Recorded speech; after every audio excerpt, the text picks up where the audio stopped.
Blush recommendation for neutral undertone. Let's go. Starting from Chuchu Beauty in the shade Ballet Pink. Dalla Duo Liquid Blush in the shade Pop and Petal. Next from Dalla also in the shade Poise and Pout. Maybelline Cloudtopia in the shade Dreamy Dawn. Easy Creme Flash Stick in the shade Cowgirl.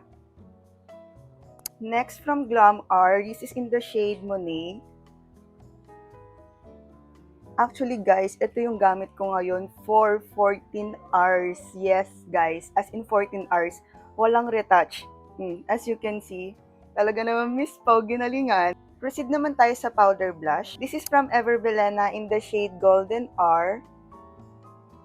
Next from BLK powder blush in the shade Macaron. Next from Easy in the shade Cowgirl. Next from Chuchu Beauty Heart Blush Duo in the shade Chiffon Dream.